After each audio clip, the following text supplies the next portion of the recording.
झूरी काछी के पास दो बैल थे। एक का नाम था हीरा और दूसरे का मोती। दोनों देखने में खूबसूरत, काम में चौकस, डील-डौल में ऊंचे। बहुत दिनों से एक साथ रहते रहते दोनों में मोहब्बत हो गई थी। जिस वक्त ये दोनों बैल हल या गाड़ी में जुते जाते और गर्दनें हिला हिला कर चलते तो हर एक की यही कोशिश होती कि ज्यादा बोझ मेरी ही गर्दन पर रहे।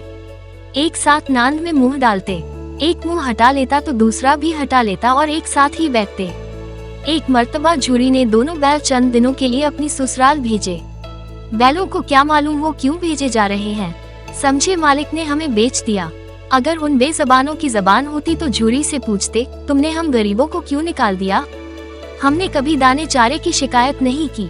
तुमने जो कुछ खिलाया सर झुका कर खा लिया, फिर तुमने हमें क्यों बेच दिया? किसी वक्त दोनों बैल नए गांव जा पहुँचे। दिन भर के भूखे थे, दोनों का दिल भारी हो रहा था। जिसे उन्होंने अपना घर समझा था वो उनसे छूट गया था। जब गांव में सोता पड़ गया तो दोनों ने जोर मारकर रस्से तुड़ा लिए और घर की तरफ चले। झूरी ने सुबह उठकर देखा तो दोनों बैल चरनी पर खड़े थे। दोनों के घुटनों तक पांव कीचड़ में भरे हुए थे। दोनों की आंखों में मोहब्बत की नाराजगी झलक रही थी। झूरी उनको देखकर मोहब्बत से बावला हो गया और दौड़कर उनके गले से लिपट गया। घर और गांव के लड़के जमा हो गए और तालियां बजा बजा कर उनका खैर मकदम करने लगे। कोई अपने घर से रोटियां लाया, कोई गुड़ और कोई भूसी। झूरी की बीवी ने बैलों को दरवाजे पर देखा तो जल उठी, बोली, कैसे नमक हराम बैल हैं। एक दिन भी वहाँ काम न किया, भाग खड़े हुए। झूरी अपने बैलों पर ये इल्जाम बर्दाश्त न कर सका, बोला, नमक हराम क्यों है? चारा न दिया होगा तो क्या करते? औरत ने तुनक कर कहा, बस तुम ही बैलों को खिलाना जानते हो और तो सभी पानी पिला पिला कर रखते हैं। दूसरे दिन झूरी का साला, जिसका नाम गया था, झूरी के घर आया और बैलों को दोबारा ले गया। अब के उसने गाड़ी में जोता। शाम को घर पहुंच कर गया ने दोनों को मोटी रस्सियों से बांधा और फिर वही खुश्क भूसा डाल दिया। हीरा और मोती इस बर्ताव के आदी न थे। झूरी उन्हें फूल की छड़ी से भी न मारता था। यहाँ मार पड़ी, उस पर खुश्क भूसा, नांद की तरफ आंख भी न उठाई। दूसरे दिन गया ने बैलों को हल में जोता, मगर उन्होंने पांव न उठाया। एक मर्तबा जब उस जालिम ने हीरा की नाक पर डंडा जमाया तो मोती गुस्से के मारे आपे से बाहर हो गया, हल लेके भागा। गले में बड़ी बड़ी रस्सियां न होती तो वो दोनों निकल गए होते। मोती तो बस ऐठ कर रह गया। गया आ पहुंचा और दोनों को पकड़ कर ले चला। आज दोनों के सामने फिर वही खुश्क भूसा लाया गया। दोनों चुपचाप खड़े रहे। उस वक्त एक छोटी सी लड़की दो रोटियां लिए निकली और दोनों के मुंह में एक एक रोटी देकर चली गई। ये लड़की गया की थी। उसकी माँ मर चुकी थी। सौतेली माँ उसे मारती रहती थी। इन बैलों से उसे हमदर्दी हो गई। दोनों दिन भर जोते जाते, उल्टे डंडे खाते, शाम को थान पर बांध दिए जाते और रात को वही लड़की उन्हें एक एक रोटी दे जाती। एक बार रात को जब लड़की रोटी देकर चली गई तो दोनों रस्सियां चबाने लगे, लेकिन मोटी रस्सी मुंह में न आती थी। बेचारे जोर लगा कर रह जाते। इतने में घर का दरवाजा खुला और वही लड़की निकली। दोनों सर झुकाकर उसका हाथ चाटने लगे। उसने उनकी पेशानी सहलाई और बोली, खोल देती हूँ, भाग जाओ, नहीं तो ये लोग तुम्हें मार डालेंगे। आज घर में मशवरा हो रहा है कि तुम्हारी नाक में नथ डाल दी जाए। उसने रस्से खोल दिए और फिर खुद ही चिल्लाई, ओ दादा, ओ दादा। दोनों फूफा वाले बैल भागे जा रहे हैं।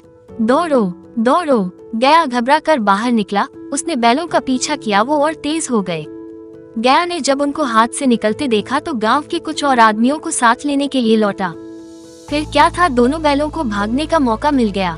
सीधे दौड़े चले गए। रास्ते का ख्याल भी न रहा। बहुत दूर निकल गए। तब दोनों एक खेत के किनारे खड़े होकर सोचने लगे कि अब क्या करना चाहिए। दोनों भूख से बेहाल हो रहे थे। खेत में मटर खड़ी थी, चरने लगे। जब पेट भर गया तो दोनों उछलने कूदने लगे। दोनों फतह के नशे में झूमते चले जा रहे थे। फिर मटर के खेत में घुस गए। अभी दो चार ही मुंह मारे थे कि दो आदमी लाठी लेकर आ गए और दोनों बैलों को घेर लिया। दूसरे दिन दोनों दोस्त कांजी हाउस में बंद थे। उनकी जिंदगी में पहला मौका था कि खाने को तिनका भी न मिला।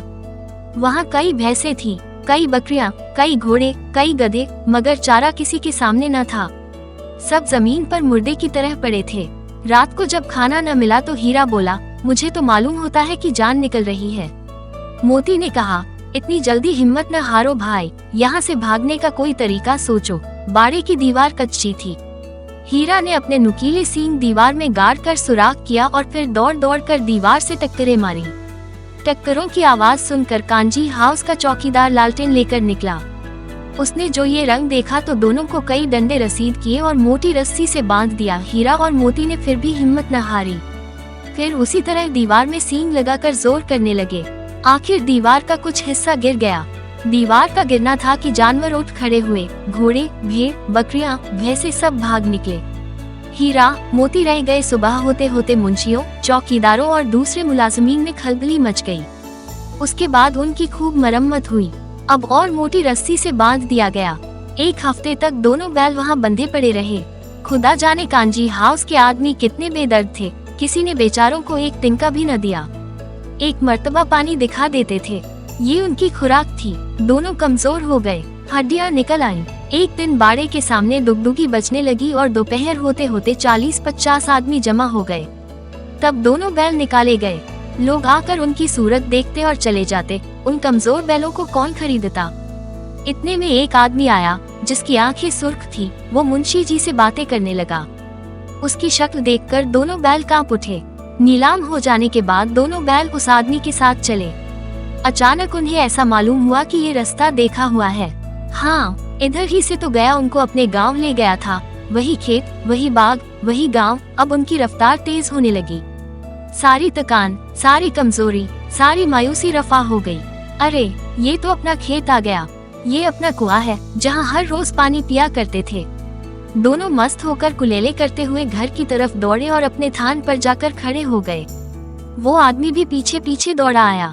जूरी दरवाजे पर बैठा खाना खा रहा था। बैलों को देखते ही दौड़ा और उन्हें प्यार करने लगा। बैलों की आंखों से आंसू बहने लगे। उस आदमी ने आकर बैलों की रस्सियां पकड़ ली। जूरी ने कहा, ये बैल मेरे हैं। तुम्हारे कैसे हैं? मैंने नीलाम में लिए हैं। वो आदमी जबरदस्ती बैलों को ले जाने के लिए आगे बढ़ा। उसी वक्त मोती ने सींग चलाया। वो आदमी पीछे हटा। मोती ने ताक़ुब किया और उसे खदेड़ता हुआ गांव के बाहर तक ले गया। गांव वाले ये तमाशा देखते थे और हंसते थे। जब वो आदमी हार कर चला गया तो मोती अकड़ता हुआ लौट आया।